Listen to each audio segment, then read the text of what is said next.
अन्य की बात सुन विक्रम एक नज़र अन्य को देख अचानक कहता है मोहब्बत। विक्रम के मुंह से ये सुन अन्य जैसे ही उसे देखती है कि हॉल की सारी लाइट्स ऑफ हो जाती हैं।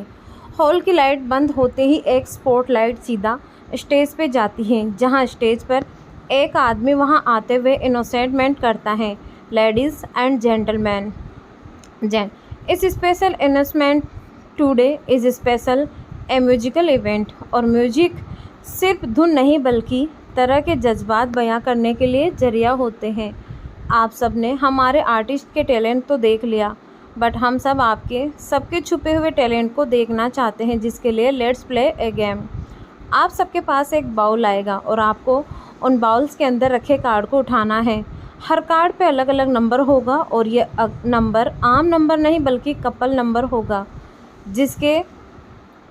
जिसके पे सेम नंबर होगा वो कपल होंगे। एंड मोस्ट इम्पोर्टेंट, जिस कार्ड में रेड हार्ट होगा वो कपल आज के मेन कपल होंगे, जिसे यहाँ हम सबके लिए परफॉर्म करना होगा। So are you ready? So let's start. इतना बोलते ही हॉल की लाइट्स हल्की डिम लाइट में बदल गई और सबके सामने एक एक बाउल लिए कुछ वेटर्स आने लगे। विक्रम ये देख एक्साइटमेंट हुए अन्या से कहता है, वाह, थॉट्स इंटरेस्ट स्टेज क्यों मैडम? रियल लाइफ में ना सही लेकिन इस वन नाइट के लिए हम कपल बन हो सकते हैं क्या? क्या ख्याल है? अन्या विक्रम की बात सुन उसे देख बिना दिलचस्पी के कहती हैं, विक्रम ये लग गेम है, ज़रूरी थोड़ी है क्या हमारा पेयर बनेगा? विक्रम ये सुने एक रहस्यमय मुस्कान के साथ कहता है, मैडम ज़रूरी तो नहीं लेकिन अपनी किस्मत पर भरोसा है, एक न एक दिन तो मेरा साथ ज़रूर देगा। विक्रम ये बोल मुस्कुरा देता है तो अन्या उसकी बातों पर ज़्यादा ध्यान न देते हुए आसपास देख रुद्र को अपनी निगाहों से तलाशती है। कुछ पलों की तलाश में ही अन्या की नज़र कुछ लोगों के साथ खड़े रुद्र पर जाती है। रुद्र इस वक्त अपने साथ खड़े कुछ बिजनेसमैन के साथ बातों में लगा था। रुद्र के साथ इस वक्त नित्या काफ़ी हक से उसके बगल में खड़ी थी। ये सब देख अन्या को दिल ही दिल बुरा सा लगा था। उसे लगा कि रुद्र उसके लिए कुछ तो करेगा, लेकिन रुद्र की नज़र जैसे अन्या को खुद की फीलिंग की कदर ही नहीं दिख रही थी। वो तो आराम से काम की बातों में लगा हुआ था। अन्या रुद्र को अपने मासूम नज़रों से देखते हुए मन में कहती है, देख लिया मैंने आपकी मोहब्बत, आपको सच में मेरी कोई परवाह नहीं है, न ही जज्बातों की। तो ठीक है, आज के बाद मुझे भी नहीं होगी। आप रहे अपनी दुनिया में खुश और सुकून से। अन्या ये सब सोच वहाँ से जाने लगी कि विक्रम उसका हाथ पीछे से थाम कहता है, ओ मैडम कहाँ चली? एटलीस्ट मुझे मेरी किस्मत तो आजमाने का मौका तो दे दो, चीट चलो। इतना बोल विक्रम अपने सामने खड़े वेटर के हाथों में पकड़े बाउल पे इशारा करता है। अब अन्या का ये सब करना तो बिल्कुल भी मन नहीं था, इसीलिए वो ना खुशी से कहती है, नहीं विक्रम मुझे मन नहीं है इस सब फालतू गेम खेलने का, मैं घर जाना चाहती हूँ, रुद्रांश मेरा वेट कर रहा होगा। ये सुन विक्रम मुँह बनाते हुए नाराज़गी से कहता है, अच्छा तो मेरा प्यार, हम इतने सालों बाद मिले हैं और तू अपने दोस्त को यूँ अकेला छोड़ चली जाएगी? बस एक गेम यार, ज़्यादा टाइम नहीं लगेगा, उसके बाद मैं खुद तुझे तेरे घर छोड़ दूँगा, वो भी सही सलामत। प्लीज़ एक गेम। विक्रम के काफ़ी रिक्वेस्ट करने पे अन्या न चाहते हुए हाँ कर देती हैं। ये देख विक्रम खुद होते हुए अन्या की चीट खुद ही अपने हाथों से निकाल उसे देता है। अन्या उस हाथ में रख अपनी मुट्ठियाँ कस लेती है। वहीं जब शौर्य और अभय के पास बाउल आता है तो शौर्य तो एक्साइटेड हुए उस बाउल को से जैसे ही चिट निकालने को होता है, अभय पीछे से उसके कंधे पर हाथ रख उसे रोकता है। ये देख शौर्य मुंह बनाए कहता है, क्या है बावर्ची, तेरी वाली तो तूने बंद कर रखा है और मेरी वाली के मिलने की उम्मीद में भी रोक रहा है। शौर्य अपने एक्साइटमेंट जाहिर करते हुए कहता है, देख हसीन लड़कियां हैं आसपास, अगर आज इनमें से कोई नई नूर मिल गई तो मेरी किस्मत भी खुल जाएगी। शौर्य की ये बात सुन अभय उसे अजीब लुक देते हुए आराम से कहता है, शौर्य वो सब तो ठीक है पर तेरी बला तुझे मिल चुकी है, अब तेरी तलाश अभी भी बाकी है और सबकी बात तू भूल रहा है। किसी एक को आज यहाँ परफॉर्म करना मीन्स गाना गाना होगा और तेरी सिंगिंग का टैलेंट हम सबको पता है, पर दुनिया को क्यों बताना चाहता है? अभय की बात सुन शौर्य मुँह बनाते हुए कहता है, यार बावर्ची तो सिर्फ खाने में स्वाद डालता है, कभी अपनी ज़ुबान पे भी डाल ले। जब देखो बेकार ही बोलता है, खासकर मेरे लिए। न जाने किस जन्म का बदला मैं तुझ जैसा दोस्त मिला। और हाँ, एक मर्द की तलाश कभी ख़त्म नहीं होती। शौर्य की शिकायत और ऐसी बातें सुन अभय बस हल्का मुस्कुराते हुए अपना सिर हिलाता हुआ सामने देखता है। बेचारे शौर्य उस बाउल को अपने दिल पर पत्थर रख मनाकर वापस भेज देता है कि तभी दोनों के कानों में निहारिका की आवाज़ पड़ती है। किस बात की तलाश ख़त्म नहीं होती। निहारिका की बात सुन शौर्य थोड़ा सक पका जाता है, तो वहीं अभय शौर्य की हालत देख मन ही मन मुस्कुरा देता है, क्योंकि वो भी जानता था कि शौर्य की तलाश तो कब की ख़त्म हो चुकी है। तभी स्टेज पर दोबारा अनाउंसमेंट होता है, जिसके बाद सब काफ़ी एक्साइटेड होते हुए अपनी अपनी पर्ची खोलते हैं और अपने पार्टनर की तरफ बढ़ने लगते हैं।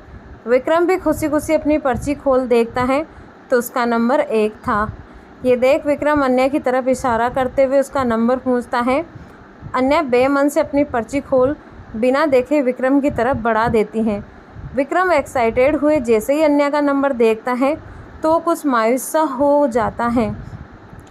अन्या का नंबर 1 था। बेचारे को इस वक्त ऐसा फील हो रहा था जैसे वो एग्ज़ाम में वापस 1 नंबर से पीछे रह गया। वो मायूसी से अन्या को देख बेचारों सा मुंह बनाते हुए कहता है, तो अन्या उसकी हरकत पे बस हल्का मुस्कुराते हुए सिर हिला देती है। तभी सब अपने अपने पार्टनर के पास जा चुके थे, पर अन्या के पास उसके नंबर का कोई नहीं आया था। स्टेज पर खड़ा आदमी सबको अपनी अपनी पर्ची को रूबरू कराने को कहता है, जिससे हार्ट का सिंबल दिखाई दे। सब यही करते हैं। विक्रम भी करता है, पर उसमें भी नहीं दिखता है। ये देख विक्रम अन्या से कहता है, अन्या का मन तो नहीं था ये सारे काम करने का, वो तो वापस विक्रम को दे देती है। विक्रम जैसे ही ये करता है, अन्या की पर्ची में हार्ट का सिंबल दिखने लगता है। ये देख विक्रम मुस्कुराते हुए कहता है, क्या बात है मैडम, लगता है आज सारा लक आप पर ही मेहरबान है। इतना बोल विक्रम वो पर्ची देखता है। अन्या को देख एक पल वो भी आश्चर्य होता है, पर वो विक्रम की बात सुन थोड़ी मायूसी से अपने मन में कहती हैं, पर मेरा लक मेरे साथ नहीं तो क्या फ़ायदा ऐसी मेहरबानी का। अन्या की पर्ची में एक हार्ट था, जिसकी वजह से वो आदमी अन्या को स्टेज पर परफॉर्मेंस के लिए बुलाता है। अन्या का मन नहीं था, लेकिन विक्रम के कहने पर सबकी निगाहों पे होने पर उसे मजबूरन स्टेज पर जाना पड़ता है। अन्या स्टेज पर खड़ी होती है तो एंकर के सेम मेल नंबर का अनाउंसमेंट करते हुए वहाँ से चला जाता है। अन्या एक नज़र आसपास देखती है, वहाँ कोई ऐसा उसे अपने साथ आता नहीं दिखता है। लाइट्स ऑफ होती हैं। ये देख अन्या जैसे खुद से अफसोस में कहती है, गेम में भी अकेली, क्या मेरी ज़िंदगी में अकेलापन ही लिखा है आपने भगवान जी। अन्या ये सब सोच काफ़ी मायूस हो जाती है। उसका दिल एक पल भी वहाँ रुकने को नहीं कर रहा था। वो स्टेज से तेज़ कदमों में जाने को होती है कि अचानक की स्पॉट लाइट्स अन्या पे पड़ती हैं, जिससे अचानक होने से अन्या अपनी आँखों में अपनी हथेलियों से ढक लेती है। तभी उसके कानों में गाने की धुन सुनाई देती है, मरीज ए इश्क हूँ मैं, कर दे दवा ओ हो। अन्या ये धुन के साथ एक जानी पहचानी आवाज़ सुन थोड़ी हैरानी में अपनी आँखों से हाथ हटाकर देखती है, तो बस हैरानी में देखते ही रह जाती हैं, क्योंकि सामने रुद्र अन्या को देख उस धुन को गुनगुनाते हुए अन्या की तरफ कदम बढ़ाए खड़ा था और उसके सामने खड़ा हुए अपना हाथ बड़े प्यार से बढ़ाता है। अन्या तो बस ऐसे रुद्र को जम सी गई थी। उसने कभी नहीं लगा था रुद्र कभी ऐसा कुछ करेगा, वो भी सबके सामने। रुद्र अन्या के शोकिंग चेहरे को देख मुस्कुराते हुए उसका हाथ खुद ही पकड़ एक झटके में अपने करीब कर अपने बोल पर अन्या को थिरकने लगता है। तलब है तू है नशा, गुलाम है दिल ये तेरा, खुल के जरा जी लूँ तुझे, आजा मेरी सांसों में आ।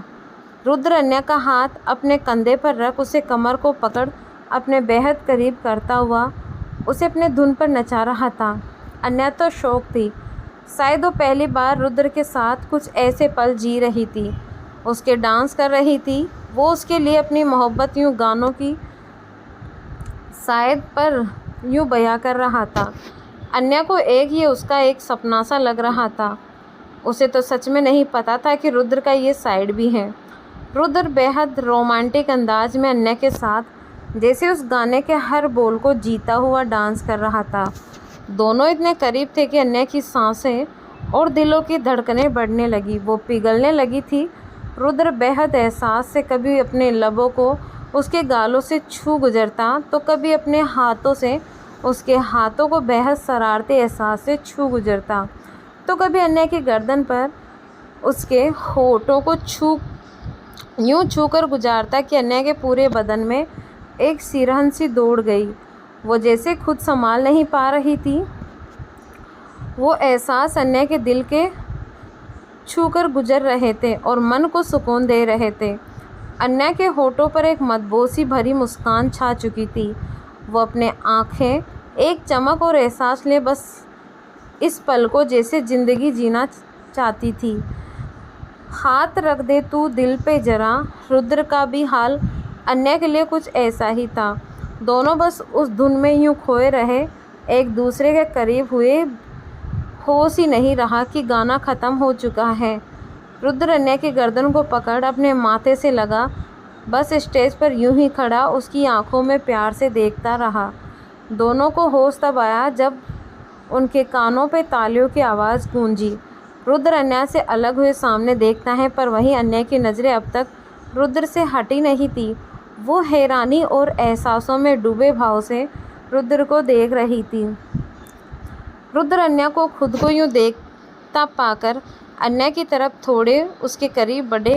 एक कशिश भरी आवाज़ में धीरे से कहता है, ऐसे क्या देख रही हो वाइफी, मेरे लिए मोहब्बत का नाम सिर्फ तुम हो और एहसास भी सिर्फ तुमसे है और ख़ास पल भी तुम्हारे करीब होने से है। और रही बात सबके सामने जाहिर करने की, तो ये काफ़ी है कि इस भीड़ में भी तुम सिर्फ मेरी हो। इतना बोल रुद्र उसे अपने पॉकेट से एक चिट निकाल दिखाता है। अन्या इस चिट को देखती है तो उसे थोड़ी हैरानी होती है कि रुद्र के चिट का नंबर भी सेम था और वो हार्ट भी सेम था। अन्या रुद्र की बातें सुन थोड़ी हैरान नज़रों से उसे देखते रह गई। रुद्र अन्या के उड़े हुए होश देख एक शरारती मुस्कान अन्या को दिए स्टेज से नीचे उतर जाता है।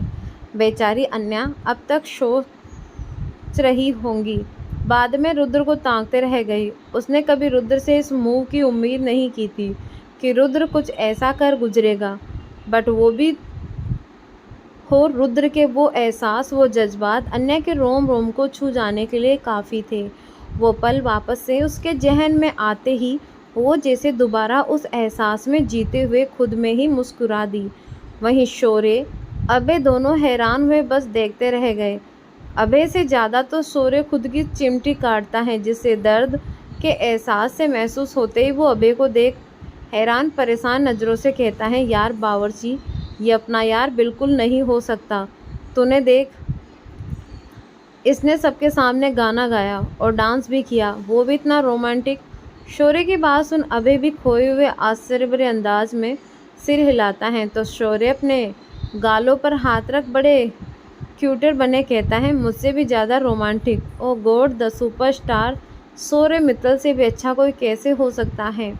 शौर्य की बात सुन अभय उसे अजीब नज़रों से देख एक नज़र ताक कर अपना सिर झटकते हुए बिना कुछ कहे वहाँ से चला जाता है।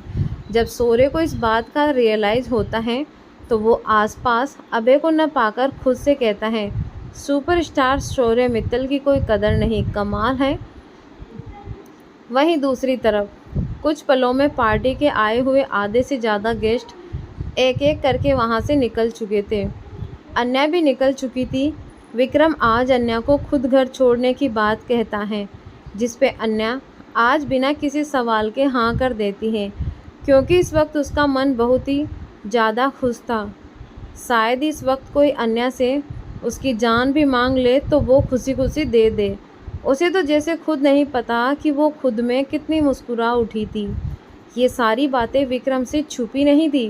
विक्रम जानता था मोहब्बत चीज़ ही ऐसी है, अगर हो जाए तो छुपाई नहीं छुपती। वो बस एक सच्चे दोस्त के नाते अन्या के लिए खुश था। पार्टी ऑलमोस्ट ख़त्म होने को थी। ये देख अभय अपने मैनेजर और स्टाफ को सारी चीज़ें देखने का बोल अपने केबिन की ओर बढ़ गया, जहां उसने सुहाना को बंद कर रखा था। अभय अपने माथे पर अपनी उंगलियों से सहलाते हुए खुद को प्रिपेयर कर रहा था, क्योंकि वो जानता था कि सुहाना उसे इतनी आसानी से तो वो छोड़ेगी नहीं। इसीलिए वो केबिन के बाहर आते ही एक गहरी सांस भरता है और अपना हाथ बढ़ाते हुए अपने फिंगरप्रिंट सेंसर से डोर अनलॉक करता है। एक पल को तो अभय की धड़कनें भी काफ़ी बढ़ चुकी थी, लेकिन वो खुद की धड़कनों को काबू किए धीरे से दरवाज़ा खोल कमरे में इंटर करता है। तो केबिन का हाल देख अभय को कोई हैरानी नहीं होती, क्योंकि उसने ऑलरेडी ही अपने केबिन का यह हाल पहले ही सीसीटीवी में देख लिया था। पूरा केबिन अस्त व्यस्त था। टेबल से सारे पेपर्स बिखरे हुए थे, साथ ही सारे क्वेश्चन भी इधर उधर बिखरे हुए थे। अपने केबिन का यह हाल देख अभय को थोड़ी चिढ़ सी मचती है, लेकिन उससे ज़्यादा ज़रूरी इस वक्त उसकी निगाहें इस मेंस में सुहाना को ढूंढ रही थी। एक नज़र आसपास फिर देखता है तो उसकी नज़र केबिन के साइड कॉर्नर पर जाती है, जहां एक सिंगल सोफ़ा लगा हुआ था। अभय अपने कदम संभालते हुए उस ओर ले जाता है तो उसकी नज़रें सोफे पर भी आड़ी तिरछी सोई हुई सुहाना की टांगों पे जाती है। सुहाना इस वक्त यूनिफॉर्म पहना हुआ था स्टाफ का, जिसकी स्कर्ट सुहाना के अलग तरीके से सोने की वजह से थोड़ी उठकर उसकी गोरी हाई तक आ चुकी थी। ये देख अभय को काफ़ी अजीब से एहसास होने लगते हैं। उसके अंदर कुछ गर्मी सी बढ़ने लगती है, जिसे महसूस कर अभय अपने कॉलर में उंगलियां डाल उन्हें थोड़ा ढीला करके कोशिश करता हुआ अपनी निगाहें फेर लेता है और खुद की मुट्ठियां कसते हुए कहता है, कंट्रोल अभय, ये तू क्या कर रहा है? नहीं नहीं, गलत बात। फिर कुछ सोच अपनी निगाहें सुहाना की चेहरे की तरफ ले जाता है। सुहाना ने अभय के ही काम के बड़े से पेपर को अपना ब्लैंकेट बनाए बड़े आराम से सो रही थी। ये देख अभय अपना सिर पकड़ता हुआ कहता है, लो, इस लड़की को पूरे कमरे में ये पेपर से मिला था ब्लैंकेट बनाने के लिए। बड़ी अजीब है, पेपर को कौन ब्लैंकेट बनाकर सोता है? अभय ये सोचता हुआ सुहाना की तरफ झुकता है और उस पेपर्स को हटाने के लिए अचानक ही सुहाना अपनी बाहें फैलाकर अभय को अपने साथ सोफे पर घीस लेती है। ये देख तो अभय उसकी तो जैसे सांसें ही अटकने लगी थी। बेचारे ने बड़ी मुश्किल से खुद को एक पैर पे संभाला। अब भी सुहाना से दूर खड़ा था, पर सुहाना जैसे अभय को नींद में ही खुद में जगड़ने का इरादा बना ली हो। ये देख अभय हड़बड़ाते हुए जल्दी से सुहाना को दूर झटकते हुए अपने माथे के पसीने को पोंछ आसपास देख केबिन से बाहर जाने के लिए अपने कदम बढ़ाता है कि कुछ सोच उसके कदम रुक जाते हैं। वो एक नज़र सुहाना को वापस देख खुद में सोचता है, ये हो क्या रहा है अभय? तुम्हें न जाने क्यों ये लड़की मुझे इतने इफ़ेक्ट करती है, इतनी अजीब सी है। मेरे केबिन का ये हाल बनाकर खुद आराम से सोई है, पर तुम्हें केबिन की जगह इसकी फ़िक्र हो रही है। अबे फिर एक नज़र सुहाना को देख अपने अफसोस मन से आगे बढ़ उसे अपनी बाहों में उठा लेता है और वहाँ से ले जाने लगता है। बेचारे को खुद नहीं पता वो ऐसा क्यों कर रहा है, लेकिन वो कर रहा है। शायद दिल के हाथों बंधे वो सुहाना की अनजाने में परवाह करने लगा था। बस अब एक परवाह को एहसास में बदलने की देर है। वहीं दूसरी तरफ रात के 12 बजे के करीब चौहान मैंसन के बैकयार्ड एरिया में एक हल्की सी हलचल सी हुई, जैसे कोई दीवार कूद के चौहान मैंसन में एंटर करता है। ये कोई और नहीं बल्कि रुद्र था। वो काफ़ी बचते बचाते हुए, वो सबसे छुपाते हुए दीवार कूदकर वहाँ आया था। रुद्र अपने हाथों को वापस से जड़ते हुए कहता है, वैसे मानना पड़ेगा रुद्र, तेरी बीबी सच में तुझसे 10 कदम आगे हैं। इतनी टाइट सिक्योरिटी के साथ साथ सारे ऐसे ऐसे इंतजाम कर रखे हैं कि किसी का भी यहाँ आना मुश्किल नहीं बल्कि नामुमकिन है। ऊपर से ये दीवार पहले तो छोटी थी, अब इतनी बड़ी हो गई है। उफ, ये सब सोच वो अन्य के बारे में सोचते हुए अपने होठों पे मुस्कान लिए कहता है, बट वाइफी क्या फ़ायदा, रुद्र राय चौहान को तुम रोक नहीं सकती। अपनी बीवी से मिलने से। बेटा रुद्र, कभी नहीं सोचा अपनी ही बीवी से मिलने अपने घर ऐसे आना पड़ेगा। रुद्र यही सब सोच ही रहा था कि तभी उसके कानों में किसी की आहट सुनाई दी। ये देख, जल्दी से एक पेड़ के पीछे छुप जाता है और अपनी नज़र आसपास चुपके से फेरता है। रुद्र आसपास किसी को न पाकर एक चैन की सांस लिए जैसे ही अपने बगल में देखता है तो एक पल को हैरान रह जाता है। वो थोड़ा उचकते हुए अपने कदम पीछे खींच कहता है, जियान, तुम यहाँ क्या कर रहे हो? रुद्र के सवाल पे जियान रुद्र को देख बड़े शांति से जवाब देता है, बॉस, मैं यहीं रहता हूँ। जियान का ये कहना रुद्र को जैसे चिढ़ रहा हो। वो चिढ़े हुए स्वर में पेड़ की तरफ इशारा किए कहता है, अच्छा, पेड़ पे? ये सुन जियान भी पेड़ को देख रुद्र से कहता है, नो बॉस, मैं पेड़ पर कैसे रह सकता हूँ? मेरे पास मेरा कमरा है। बॉस, आप यहाँ इस वक्त क्या कर रहे हैं? जियान का रुद्र से सवाल करते देख रुद्र उसे घूरते हुए देख कहता है, मेरे पास भी है और मैं अपने कमरे में जा रहा हूँ। जियान एक नज़र दीवार को देख कहता है, बॉस, इस रास्ते से यहाँ से चोर आते हैं। अगर मैं नहीं देखता तो आपको तो शायद पुलिस और गार्ड भी आ सकते थे। जियान के ये कहने पर रुद्र कुछ झेप गया। शायद ऐसा हो भी सकता था क्योंकि अन्या और जियान के अलावा तो इस वक्त किसी को उसकी पहचान की खबर नहीं थी और इतनी बात रात को ऐसे आते देख तो कोई भी चोर ही समझेगा। रुद्र ये सब सोचते हुए अपने गर्दन पर हाथ रख सोचने लगता है। फिर थोड़ी अकड़ से कहता है, किस लिए हो? तो क्या हुआ? तुम किस लिए हो और क्या हुआ? सिचुएशन संभालने के लिए हो ना तुम? रुद्र के जवाब पर जियान कुछ सोचते हुए कहता है, लेकिन बॉस, आप इस रास्ते से क्यों आए? मेन दरवाजे से भी तो आ सकते थे। रुद्र जियान का सवाल सुन कुछ सोचते हुए कहता है, जियान, तुम्हारी शादी हो गई? जियान ये सवाल सुन झट से ना में सिर हिलाता है। ये देख रुद्र एक लंबी आह भर कहता है, अफसोस, इस बात को नहीं समझ सकते। बीवी जब नाराज़ हो तो क्या होता है, न खुद चैन होता है न खुद को सुकून आता है। और इस वक्त तुम्हारी मैम मुझसे बहुत नाराज़ है। उन्हें ही मनाने आया हूँ क्योंकि बीवी की नाराज़गी बलकनों से भी बड़ी और ख़तरनाक होती है। जियान रुद्र की बात सुन हल्का मुस्कुरा देता है। रुद्र जियान कुछ सोचते हुए थोड़े गंभीर स्वर में कहता है, जियान, थैंक यू। जियान रुद्र के मुंह से थैंक यू सुन आश्चर्य से उसे देख कहता है, बॉस, थैंक यू मुझे, लेकिन क्यों? रुद्र जियान को कंधे पर हाथ रख कहता है, थैंक यू मेरे न होने पर संभालने के लिए और वाइफी के कदम पे उसके हर कदम पर उसके साथ खड़े होने के लिए, उसके साथ रहने के लिए। जियान रुद्र की बात सुन एक पल उसे देखता रह जाता है, फिर हल्का मुस्कुराकर कहता है, बॉस, इस थैंक यू की शायद ज़रूरत नहीं क्योंकि मैंने बस अपना काम किया है। संभाला है सब कुछ मैम ने ही है, मैं बस उनके साथ था। बट खड़ी हो खुद हुई है आपकी जगह अकेली।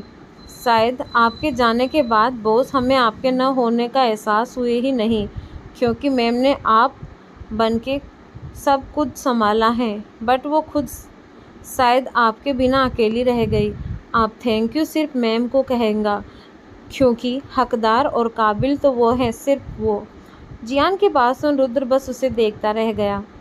आज उसकी नज़र में अन्या का कद सबसे ऊपर हो गया। शायद वो इस वक्त लकी मान रहा था खुद को। अन्या उसकी ज़िंदगी में आई। रुद्र मन ही मन खुद से वादा करता है कि वो अन्या को दुनिया की अब सारी खुशियाँ देगा जो वो डिज़र्व करती हैं, चाहे उसके लिए रुद्र को अब किसी से भी लड़ना पड़े। वो कभी उसे अकेला नहीं छोड़ेगा और शुरुआत उसे पता है कहाँ से करनी है। ये सब सोच रुद्र अपना सिर हाँ में हिलाता हुआ कहता है, अब ये सब छोड़ो, चलो जल्दी, वरना यहाँ कोई मुझे देख लेगा तो प्रॉब्लम हो जाएगी।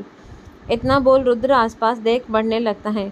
रुद्र को अब इंतज़ार नहीं हो रहा कि कब वो अन्या अब वो सारी बातें कह दे और सारी बातें ख़त्म कर उसे बाहों में ले ले।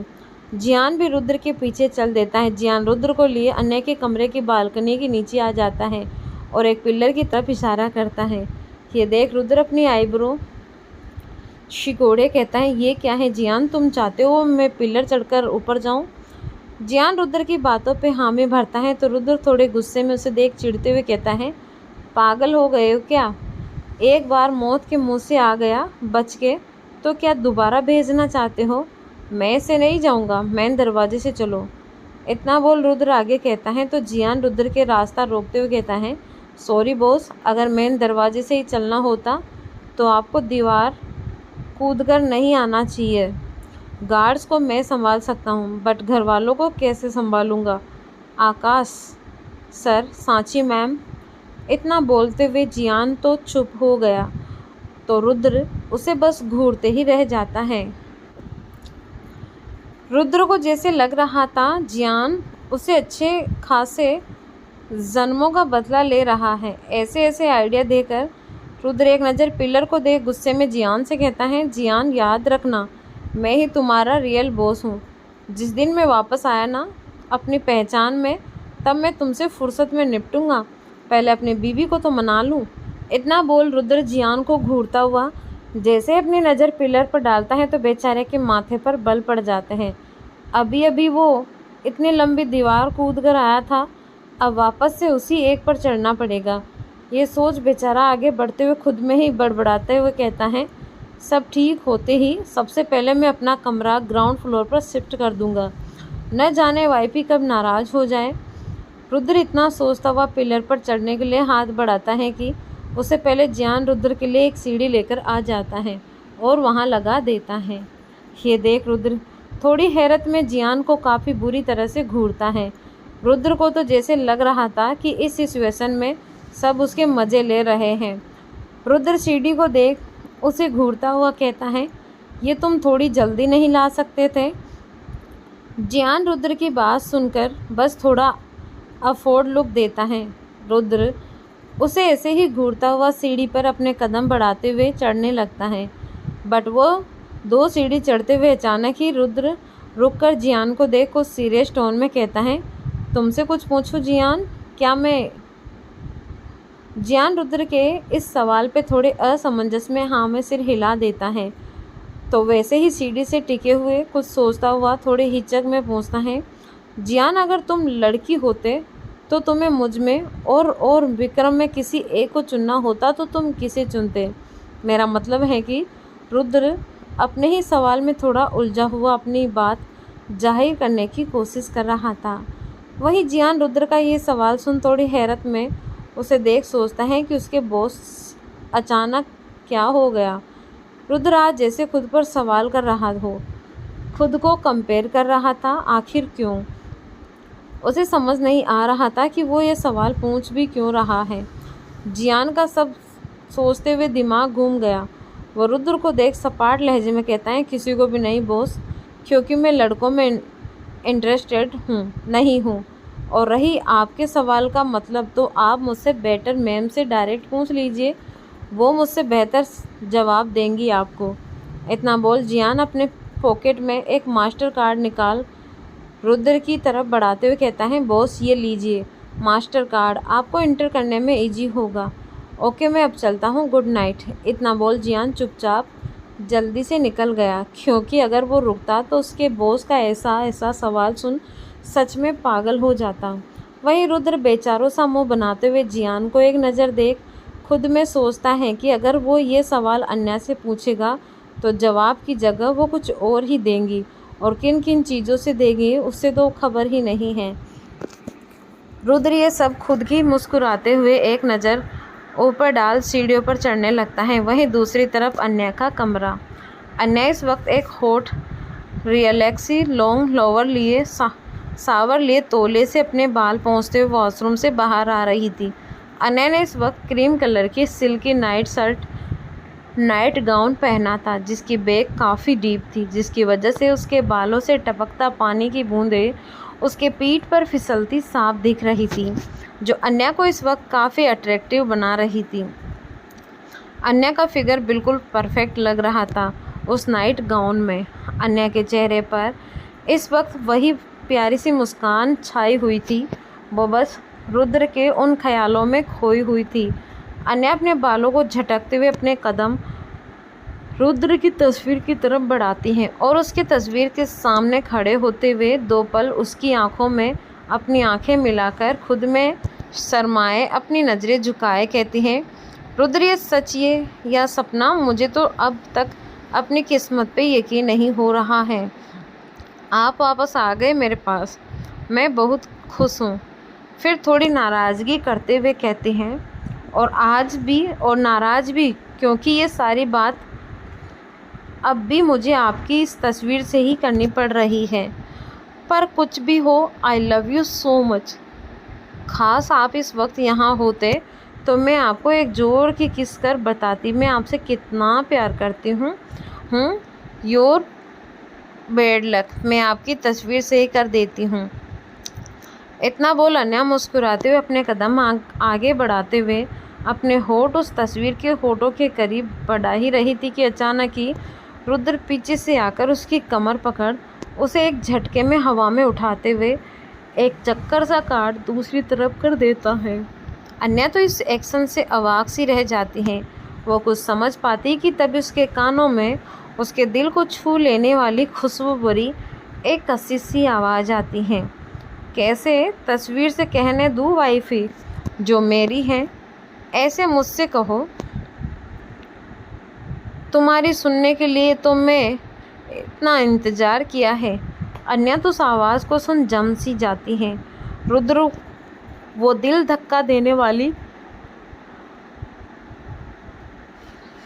आवाज़ अन्या को खुद बेकाबू करने के लिए काफ़ी थी। वो बस अपनी आंखें बंद कर जिस वैसे ही उस एहसास को जी रही थी कि तभी रुद्र उसकी छुपी को भांप अन्या के गर्दन पर अपने नाक से रब छूता हुआ उसके गर्दन के एरलो को बड़े एहसास के साथ टच करता हुआ धीरे से कहता है, कहो ना वाइफी, चुप क्यों हो गई। रुद्र के ऐसे कहने से अन्या के बदन में जैसे सिंहर सी दौड़ गई। वो अपने तेज़ धड़कन दिल को बेकाबू की अपनी आंखें खोल अपना सिर हल्का सा घुमाकर कहती हैं, रुद्र ने भी इस वक्त अपनी आंखें बंद कर रखी थी। अन्या के पुकारने में वो भी वैसे ही खड़ा होने धीरे से कहता है, बोलो अन्या, आप कहाँ यहाँ क्या कर रहे हो। अन्या के सवाल पर बेचारे रुद्र की अचानक ही ख्यालों की दुनिया से जैसे बाहर फेंक डाला हो। वो अचानक ही अपनी आंखें खोल अन्या को थोड़े अजीब नज़रों से देख कहता है, वाइफी तुम्हें पता है तुमने रोमांस को स्पॉइल करने में हाई डिग्री ले रखी है। मैं यहाँ प्यार के लफ्ज़ सुनने के लिए बेकरार बैठा हूँ और तुमने सवाल कर रही हो। थॉट नॉट फेयर, रुद्र ये बोल अपना मुंह बनाता है तो अन्या रुद्र की बाहों से खुद को दूर करते हुए कहती हैं, हाँ तो आप अचानक यहाँ आ गए तो क्या सवाल भी ना पूछूं। फिर धीरे धीरे भड़कते हुए अंदाज में कहती है, और वैसे भी रही मूड ख़राब करने की बात, तो वो क्या है ना, मैं आपकी तरह नकली बीवी के साथ नहीं रहती थी ना, इसीलिए मुझे ये सब नहीं पता। आपकी तरह एक्सपीरियंस भी नहीं है ना, कभी समायरा तो कभी अलीशा तो कभी दिव्यंका और अब नित्या। फ्यूचर का पता नहीं, और भी हो सकती हैं। आपका पास्ट का पास्ट, आपके प्रेजेंट का भी पास्ट, आपके फ्यूचर का पास्ट, आपका फ्यूचर, सब जगह आपके लिए एक्सपीरियंस ही एक्सपीरियंस भरा पड़ा है। तो अब मैं आपको बोरिंग लगूंगी ही ना। मेरी लाइफ में आपके जीने जितने एक्सपीरियंस नहीं थे ना। इतना बोल अन्या गुस्से में चिढ़ते हुए रुद्र के ऊपर अपना टॉवल मार जाने लगती है कि रुद्र जल्दी से आगे बढ़ अन्या की कमर पकड़ते हुए मजबूती से पकड़ उसे अपने साथ बेड पर गिरा लेता है और अपनी बाहों में जकड़ लेता है। अन्या ये देख उसकी बाहों में मसासे हुए कहती हैं, रुद्र क्या कर रहे हैं, छोड़िए मुझे। रुद्र क्या की बात सुन एक शरारती मुस्कान रुद्र अन्या की बात सुन एक शरारती मुस्कान लिए अन्या को वैसे ही जकड़े हुए कहता है, पता है वाइफी, जीतने के नाम तुमने अभी लिए, अगर मैंने उन्हें अपनी बाहों में भरा होता तो वो तुम्हारी तरह यूँ छोड़ने की बात कभी नहीं करती। ये सुन अनया हैरत और गुस्से से भाव लिए रुद्र को देखती हैं। फिर गुस्से में रुद्र के सीने पे मारते हुए कहते हैं, बात तो तब करती ना जब मैं उन्हें जिंदा छोड़ती, और उसने पहले मैं आपको नहीं छोड़ती। रुद्र अनया के गुस्से में फूले चेहरे को देख अचानक ही मुस्कुरा देता है और बड़े प्यार से अनया के चेहरे पर आए बालों को संवारते हुए कहता है, thought wifey, I love you wifey. इतना बोल रुद्र आगे बढ़ अनया के गालों को बड़े शिद्दत से चूम लेता है। अनया रुद्र की हरकत पे उसे खुद करते हुए थोड़ी झूठी नाराज़गी से कहती है, रुद्र ये क्या कर रहे हैं? झगड़ा पे ये प्यार भरी बातें, तो मैं गुस्सा कैसे करूँगी आपसे? रुद्र अनया की बात सुन उसे अपने सीने से लगाए बड़े तसल्ली से कहता है, तो मत करो ना, बस मेरे करीब रहो ऐसे। जितने वक्त के बाद हम ये पल मिले हैं वाइफी, इससे यूं बर्बाद नहीं करते हैं ना प्लीज़। अनया रुद्र के ऐसे कहने पर अपनी आंखें अपनी सारी शिकायतें छोड़ उसकी बाहों में खुद को रिलीफ छोड़ देती हैं। रुद्र अनया को खामोश देख आगे कहता है, वैसे भी आज मैं यहाँ लड़ने नाराज़गी दूर करने आया हूँ, बल्कि तुम्हारी नाराज़गी दूर करने आया हूँ और सारी बात क्लियर करने आया हूँ और कुछ खास बताने भी। अनया ये सुन अपना सिर उठाकर रुद्र को देखती है, जो इस वक्त काफ़ी सीरियस नज़र आ रहा था। अनया उनके भाव समझने की कोशिश करते हुए पूछती है, क्या बात है रुद्र, आप इतने सीरियस क्यों हो गए? ऐसी क्या बात है? रुद्र एक गहरी सांस लिए अनया से कहना शुरू करता है, वाइफी जानता हूँ तुम बीते सालों में कुछ पन्ने पहले से जान चुकी हो, पर आज मैं तुम्हें अपने हिस्से का पन्ने का पढ़ना चाहता हूँ। वाइफी, उस इंसिडेंट के बाद बहुत कुछ हुआ है जिसका शायद तुम्हें भी नहीं पता। अनया रुद्र की बात बड़े गौर से सुन रही थी। रुद्र अनया की आंखों में देख थोड़े दर्द से कहता है, वाइफी मैंने बहुत वक्त लगाया, पर मैं क्या करता। मैं लगभग इस इंसिडेंट के बाद 2.5 सालों तक कोमा में था। मुझे कुछ नहीं पता कि मैं कैसे बचा, कैसे मैं तुम सबसे दूर हुआ और उन राजवेंद्र बेदी के पास गया। मुझे तो उस वक्त कोई आइडिया नहीं था। मुझे इंडिया आने के 6 महीने पहले होश आया था। इतने वक्त तक कोमा में रहने की वजह से मुझे टेम्परेरी मेमोरी लॉस हुआ, बट राजवेंद्र बेदी ने इसे अपने फ़ायदे के लिए मुझे दवा देना स्टार्ट कर दिया। मेरी यादों को परमानेंटली मिटाना चाहिए, पर शायद वो लोग दिमाग से मेमोरी हटाने की कोशिश में ये भूल गए कि दिल में भी कुछ यादें होती हैं जो आसानी से नहीं मिटती। भले से दिमाग से याद मिट गई थी, बट मेरा दिल तुमसे कभी नहीं मिटी। शायद आज हम मिल रहे हैं तो मेरे दिल की वजह से। उन्होंने मुझे झूठे नाम पहचान सबसे रूबरू कराया, बट मैं पहले से जानता था ये सब मैं नहीं हूँ। बट इस वक्त मैं कुछ कर नहीं सकता था सिवाय उनके मानने से, क्योंकि मैं खुद अनजान था। फिर तुमने राजवेंद्र बेदी पर बिजनेस में वार किया, जिसकी वजह से वो भौंकला गए और मुझे जानबूझकर तुम्हारे सामने लाने का प्लान किया। तो दोस्तों, और क्या क्या इरादे हैं इस राजवेंद्र बेदी के, हम जानेंगे अगले भाग में। और आपके कमेंट आ रहे हैं ना कि मैम आप अश्वत्थ और टिया वाली स्टोरी बीच में क्यों स्टॉप कर दी। तो देखो, मेरी भी प्रेगनेंसी का 8वां महीना है और मुझसे इतना बैठा भी नहीं जाता कि मैं स्टोरी कोशिश करूँगी आगे बढ़ाने की, पर देखो अभी थोड़ा टाइम लगेगा। जैसे ही हो जाएगा मैं डाल दूँगी। अब आप समझ सकते हो कि मेरी भी क्या कंडीशन है। आप लोग बस सपोर्ट करें, लाइक शेयर करें। धन्यवाद।